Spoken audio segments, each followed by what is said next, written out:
हवन की अग्नि में जैसे जैसे बाबा घी डाल रहे थे, ऐसा लग रहा था मानो सुमन के अंदर कोई जल रहा है और उसकी चिल्लाने की आवाज़ें बढ़ती जा रही थी। एक समय तो ऐसा आ गया था जब मानो सुमन ने कमरे का दरवाज़ा तोड़ ही दिया था। कुछ जगह ऐसी होती हैं जो सालों तक किसी का इंतज़ार करती हैं, जैसे हर खामोशी के पीछे कोई सांस अटकी हो। गुजरने वाला तो सिर्फ रास्ते से गुजरता है, पर कई बार रास्ता जाग उठता है। ये कहानी है राजस्थान के एक छोटे से शहर पुष्कर से 70 किलोमीटर दूर गांव भिलोरा की। यह रमेश अपने परिवार के साथ सुख चैन से रहा करता था, जिसमें उसकी बीवी सुमन, 2 बच्चे और एक बूढ़ी माँ रहा करती थी। पर कहते हैं ना, खुशियों को कब किसकी नज़र लग जाए कोई नहीं बता सकता। तो बात है 2013 की। श्रावण का मेला था। आज सुमन सुबह जल्दी उठकर तैयार हो गई थी। बच्चों के लिए ब्रेकफास्ट रेडी करके वो सुबह सुबह ही मंदिर के लिए निकल गई, ये बोल के कि थोड़ी देर में आ जाऊंगी। पर कई घंटे बाद भी जब माँ नहीं लौटी तो बेटी आरती को उसकी चिंता सताने लगी। पहले तो वो अपनी दादी माँ के पास गई, बोली दादी माँ, माँ बोल के गई थी मैं थोड़ी देर में आ जाऊंगी, पर मंदिर से अभी तक लौटी नहीं। दादी बोली, अरे बेटा, आज श्रावण का मेला है, भीड़ होगी, आ जाएगी, क्या टेंशन की बात है। तो उसको लगा हाँ सही बात है, मेले का टाइम है तो हो सकता है टाइम लग गया होगा। पर जब वो शाम तक भी नहीं लौटी तो उसने अपने पिता को कॉल किया। बोली पापा, मम्मी नहीं आई, सुबह से मंदिर गई थी पर अब शाम हो गई, अब तक वापस नहीं लौटी। इससे पहले वो अपने पापा को सब कुछ बताती, गेट की आहट हुई और उसने देखा तो गेट पर उसकी माँ खड़ी थी। उसने फ़ोन काटा और जाके झट से माँ के गले लग गई। पर आज सुमन ने उसको वापस गले नहीं लगाया। चुपचाप सुमन अंदर चली गई। आरती को बड़ा अजीब सा लगा कि ऐसा फर्स्ट टाइम हुआ है कि माँ ने मुझे गले से नहीं लगाया। उसको लगा थक गई होगी, कोई नहीं, उसने इस चीज़ को इग्नोर किया। जब दादी घर के मंदिर में शाम की पूजा करने गई तो उसने देखा, अरे आज बहू ने दिया नहीं जलाया। पिछले 15 साल में आज पहली बार ऐसा हुआ है कि बहू शाम को मंदिर का दिया जलाना भूल गई। दादी को लगा सुबह से वो बाहर थी, शाम को लेट आई तो हो सकता है भूल गई होगी, मैं जला देती हूँ। तो दादी ने अपना दिया जला के अपनी आरती पूरी की और खाना बनाने चली गई। रात को रमेश घर आया, उसने सुमन को आवाज़ दी पर सुमन ने कोई जवाब नहीं दिया। तो उसने अपने बच्चों से पूछा कि तुम्हारी माँ किधर है। वो बोले, पापा माँ तो शाम को आई थी, तब से अंदर सो ही रही है। उसको लगा हाँ मेले में काफ़ी भीड़ थी, हो सकता है थक गई होगी। तो उसने अपने खाना पीना खा के वो भी रूम में सोने चला गया। पर सुमन ने कोई जवाब नहीं दिया, वो चुपचाप वहाँ लेटी हुई थी। अगले दिन सुबह जब रमेश उठा तो उसने देखा सुमन उसके बाजू में ही सो रही थी। अब उसको चिंता सताने लगी। उसे लगा कहीं सुमन की तबीयत तो खराब नहीं। उसने सुमन को हाथ लगा के पूछा, क्या हुआ सुमन, सब ठीक है ना, तुम इतनी लेट तक तो कभी नहीं सोती। तो सुमन ने बिना कुछ जवाब दिए करवट बदल ली। तो रमेश बोला, कोई नहीं, जब तुम्हें उठना हो उठ जाना। और वो उठकर वॉशरूम चला गया। रमेश के लिए ब्रेकफास्ट उसकी माँ ने ही रेडी कर दिया था। रमेश अपना ब्रेकफास्ट करके ऑफिस के लिए निकल गया और सुमन बहुत देर से उठी। उठते ही बिना नहाए धोए वो सीधा किचन में गई और जाके वहाँ पे पूरियाँ तलना शुरू कर दिया। तो दादी ये देख के खुश हुई कि चलो बहू की अब तबीयत ठीक है, वो किचन में काम करने लग गई। पर जब आरती किचन में आई तो जो उसने देखा वो देखती ही रह गई। उसकी माँ गरम गरम कढ़ाई में पूरियाँ तल रही थी, वो किसी कड़छी से नहीं, हाथ से। तो आरती देखते ही चिल्लाई, माँ क्या कर रही हो, ये हाथ जल जाएगा। पर सुमन नहीं रुकी, वो गरम गरम तेल में हाथ डबो के पूरियाँ तलती रही। तो आरती ने झटके से माँ का हाथ पीछे कर दिया। इससे सुमन एकदम भड़क गई और उसने खींच के चांटा लगा दिया आरती को।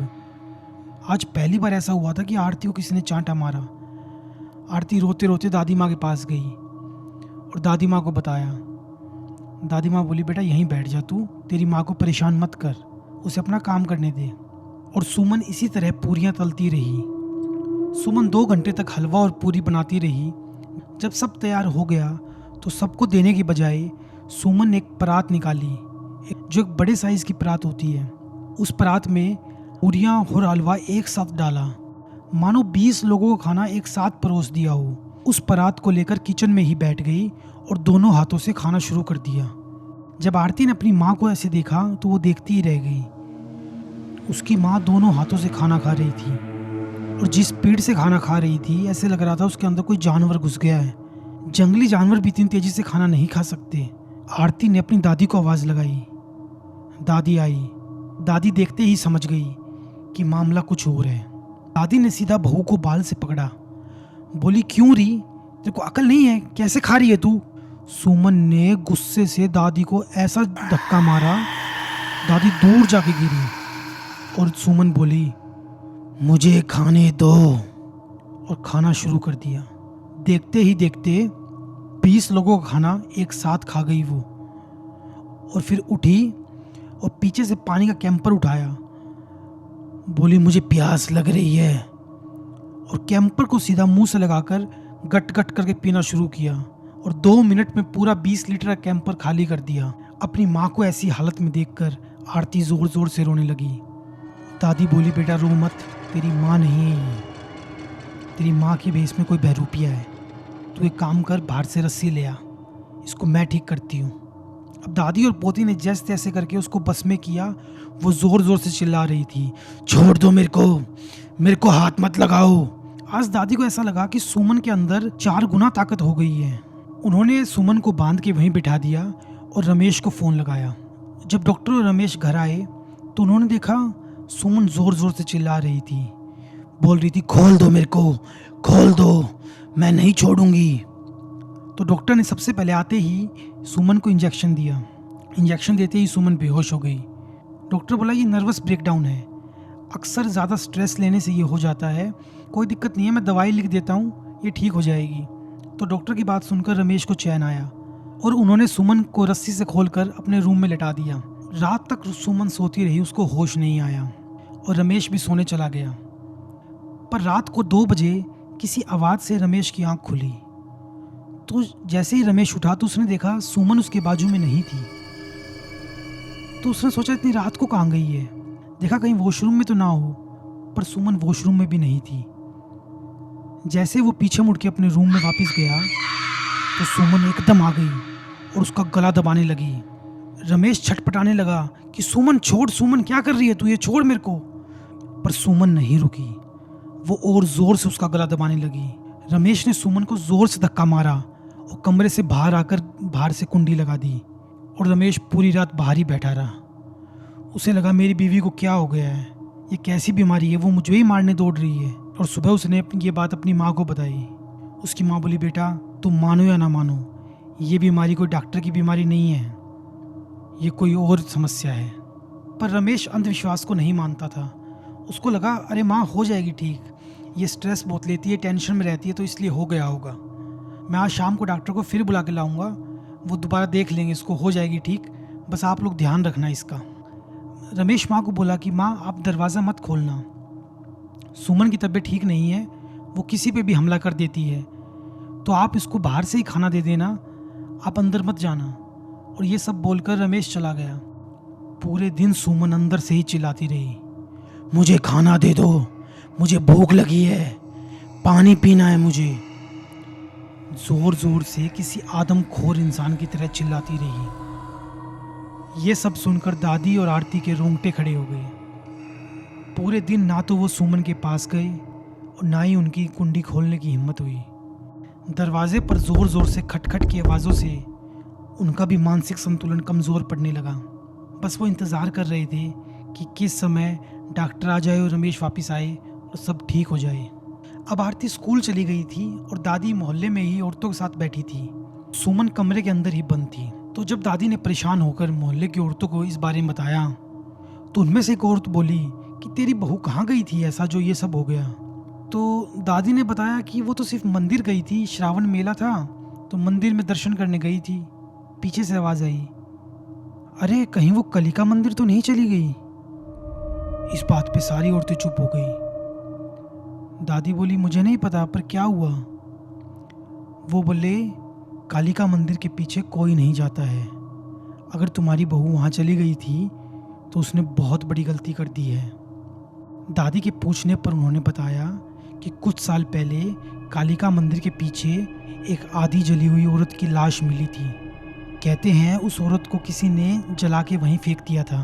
जब वो औरत मिली थी तो वो जिंदा थी। उसको किसी ने हॉस्पिटल नहीं पहुंचाया। जब तक पुलिस आई तब तक वो तड़प तड़प के मर चुकी थी। और कहते हैं जो भी वहां जाता है वो औरत उस पर आ जाती है। उसकी आत्मा आज तक तृप्त नहीं हुई है। वो इंसाफ ढूंढ रही है। ये बातें सुनकर दादी सब समझ गई। दादी को अब समझ आ गया था ये किसी नर्वस ब्रेकडाउन का खेल नहीं है, ये ऊपरी पराई है। पर जब शाम को रमेश वापस आया तो उसने देखा उसके कमरे का दरवाज़ा खुला था और बाहर से कुंडी टूटी हुई थी और सुमन अंदर नहीं थी। ये देखकर रमेश डर गया। उसको लगा कहीं वो बाहर तो नहीं भाग गई। वो यहाँ वहाँ भागा, पूरे मोहल्ले में ढूंढा, सबसे पूछा कि किसी ने सुमन को देखा क्या, पर किसी ने नहीं देखा था। उसकी माँ उसको सामने से आती हुई दिखी। बोला, माँ सुमन कहाँ गई? माँ बोली, बेटा कमरे में ही होनी चाहिए, वो तो मैं तो अभी मंदिर जाके आई हूँ। तो वो बोला, माँ सुमन नहीं है, उसने दरवाज़ा तोड़ दिया है और वो कहीं भाग गई है। आसपास हर जगह ढूंढने के बाद जब माँ और बेटा थक कर घर वापस आए, वो आकर बैठे ही थे कि उन्हें छत से किसी की आवाज़ आई। उन्हें लगा छत पर कौन है, पर वो दोनों जब ऊपर गए तो जो उन्होंने देखा वो देखते ही रह गए। सुमन घर की पानी की टंकी के ऊपर चढ़ी हुई थी और उसके अंदर मुंह डालकर पानी पी रही थी, मानो कोई जंगली जानवर सालों से प्यासा है। ये सब देखकर दादी तो वहीं बेहोश होकर गिर गई और रमेश की भी हिम्मत नहीं हुई अपनी बीवी को बुलाने की। वो बस खड़ा खड़ा देखता रहा। 5 मिनट में सुमन ने पूरी टंकी खाली कर दी। जब मुंह बाहर निकाला तो उसको सामने रमेश दिखा। जैसे उसे रमेश दिखा वो उसको मारने उसके ऊपर झपटी। रमेश जैसे तैसे अपना बचाव कर रहा था, पर सुमन की इस ताकत के सामने वो बेबस था। उसके चेहरे पर, गर्दन पर काफ़ी जगह चोट आई। जब शोर शराबे की आवाज़ सुनी तो सब पड़ोसी अंदर आए और सब ने मिलकर मुश्किल से सुमन को काबू किया और उसे बांध कर उसके कमरे में बंद किया। अब रमेश को भी समझ आ गया था ये केस नर्वस ब्रेकडाउन का नहीं है, ये केस उससे बड़ा है। अब डॉक्टर की नहीं, किसी तांत्रिक की ज़रूरत है। तो रमेश गांव से 65 किलोमीटर दूर बहुत ही मान्य तांत्रिक बाबा आलोकनाथ के पास गया। कहा जाता है वो बाबा किसी से कोई दक्षिणा नहीं लेते और अपने अलग ही कुटिया में रहते हैं, ना किसी से बात करते ना मिलते। पर पास्ट में भी उन बाबा के बारे में ऐसे बहुत किस्से सुने थे कि उन्होंने बहुत लोगों की जानें बचाई हैं। तो रमेश जाकर बाबा के पैरों में गिर गया। बोला, बाबा सिर्फ आप ही मेरी बीवी को बचा सकते हो, प्लीज़ बाबा बचा लीजिए हमें। तो जब बाबा ने पूछा तो रमेश ने सब कुछ बताया। तो बाबा बिना देर किए रमेश के साथ सीधा घर आए। जैसे ही बाबा घर पे आए तो सुमन जो कि कमरे के अंदर बंद थी, उसको रूम के अंदर से ही पता चल गया कि कौन आया गेट पर। वो अंदर से ही चिल्लाने लगी, निकल जा बूढ़े, हमारे घर से निकल जा। तो ये देखकर सब हैरान हो गए कि सुमन को अंदर से ही कैसे पता चला कि बाहर कौन आया है। और आलोकनाथ बाबा उसकी आवाज़ सुनते ही समझ गए। बोले, तुम्हारी बहू कालिका मंदिर गई थी क्या? तो रमेश बोला, बाबा आपको कैसे पता? बाबा बोले, इस आत्मा से मैं कई बार निपट चुका हूँ। ये जिस पर भी आती है उसका सर्वनाश कर देती है। ये इंसाफ ढूंढ रही है। इसको इसके घर वालों ने दहेज के लालच में जिंदा जला दिया था। उसके बाद ये किसी का घर नहीं बसने देती। पड़ोस के गांव में जब ये एक औरत पे आई थी, उसने अपने पति का कत्ल कर दिया था। मैं वहाँ देरी से पहुँचा था, पर हमें अब बिना देर किए इसको यहाँ से भगाना होगा। तो बाबा बोले, अब रात होने वाली है, रात के समय इनकी शक्तियाँ बढ़ जाती हैं, तो इस समय पूजा पाठ करना सही नहीं होगा। हमें सुबह की पहली किरण का इंतज़ार करना है। पूरी रात सब हवन की तैयारियां चलती रही। यहाँ हवन की तैयारियां चल रही थी और वहाँ सुमन का ज़ोर ज़ोर से चिल्लाना चालू था। सुमन की आवाज़ और मर्दाना होती जा रही थी, मानो कोई मर्द ही बात कर रहा हो, और ज़ोर ज़ोर से चिल्ला रही थी, चला जा बूढ़े, चला जा। सभी घर वालों की हालत खराब थी। बच्चे, दादी, रमेश सब सहमे हुए थे। उन्हें लग रहा था उनमें से अब कोई नहीं बचेगा। पर बाबा बोले, तुम भगवान पर भरोसा रखो, सब सही हो जाएगा। उस रात घर में कोई नहीं सोया और सुबह 4 बजते ही बाबा ने हवन शुरू कर दिया। हवन की अग्नि में जैसे जैसे बाबा घी डाल रहे थे, ऐसा लग रहा था मानो सुमन के अंदर कोई जल रहा है और उसकी चिल्लाने की आवाज़ें बढ़ती जा रही थी। एक समय तो ऐसा आ गया था जब मानो सुमन ने कमरे का दरवाज़ा तोड़ ही दिया था। बाबा बोले, हम इसको और अंदर नहीं रख पाएंगे, इससे पहले ये दरवाज़ा तोड़े, दरवाज़ा खोल दो।